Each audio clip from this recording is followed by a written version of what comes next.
చంద్రబాబు నాయుడు గారు 16,347 పోస్టులతో ఖచ్చితంగా మీకు పోస్టులు భర్తీ చేస్తాము అని చెప్పగానే నేను మళ్ళీ చాలా సంతోషంగా ఉన్నాను. అంటే ఏం చెయ్యాలో తెలియని పరిస్థితి ఆ సిచ్యువేషన్. అప్పుడు మళ్ళీ పుస్తకం తిరిగేసానండి. నాకు మళ్ళీ అవకాశం వచ్చింది. ఈ అవకాశం పోతే మళ్ళీ నాకు భవిష్యత్తులో వస్తుందో రాదో తెలీదు. ఈ తరుణంలో డిఎస్సికి బాగా ప్రిపేర్ అయ్యాను. ఈ ఎగ్జామ్ కూడా రాశానండి. ఏదైతే ఇప్పుడు మెరిట్ లిస్ట్ లేదు, సెలక్షన్ లిస్ట్ లేదు, ఇదంతా గందరగోళంగా జరుగుతుంది అని ఈ న్యూస్ ప్రాపగాండా జరుగుతుందో అదంతా కూడా అబద్ధపు మాట. ఎందుకంటే నేను రిజల్ట్ వచ్చిన రోజు 10 గంటలకు రిజల్ట్ వస్తుందన్నారండి. వస్తుంది అన్నప్పుడు రిజల్ట్ చూశాను. అంటే రిజల్ట్ చూస్తే వెబ్సైట్లు లేదు. లేకపోయేసరికి తెల్లారి వస్తుంది, మరి ఇంకెందుకు పడుకుందామని పడుకున్నాను. కరెక్ట్గా 2 అవుతుంది, నిద్ర పట్టట్లేదు. ఖచ్చితంగా రిజల్ట్ చూద్దామనేసరికి రిజల్ట్ చూశానండి. రిజల్ట్ చూసి అంటే నేను బీసీఈ కమ్యూనిటీకి చెందిన అభ్యర్థిని. బీసీఈ అని కొట్టగానే నా పేరు మొదట ఉందండి. అంటే అప్పటికి కూడాను నా కళ్ళల్లో నీళ్ళు అలా తిరుగుతున్నాయి.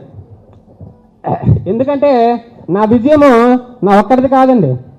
ఇది ఒక అంటే మా తల్లి ఏదైతే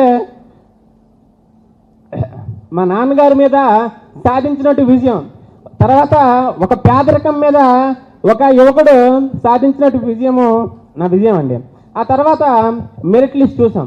మెరిట్ లిస్ట్ చూసిన తర్వాత నేను ప్లంబింగ్ వర్కే చేస్తానండి. చేస్తుండగా నాకు ఫోన్ వచ్చింది. ఫోన్ వచ్చిన తర్వాత, సార్ మీరు ఇలాగ డిఎస్సిలో సెలెక్ట్ అయ్యారు, మీకు వెరిఫికేషన్ ఉంది అని చెప్పగానే నేను వెరిఫికేషన్కి సర్టెన్ డేట్లో వెళ్ళాను అనమాట.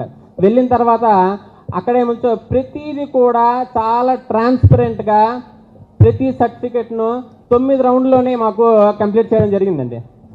ఏది అవకతవకలు లేకుండా, ఎటువంటి రూపాయి కూడా తీసుకోకుండా మా యొక్క పోస్టుల్ని మాకు చాలా అంటే చాలా ట్రాన్స్పరెంట్గా మాకు చేతుల్లో పెట్టినటువంటి ప్రధానం చెప్పాలంటే నారా లోకేష్ గారికి నేను ఎప్పుడూ రుణపడి ఉంటానండి.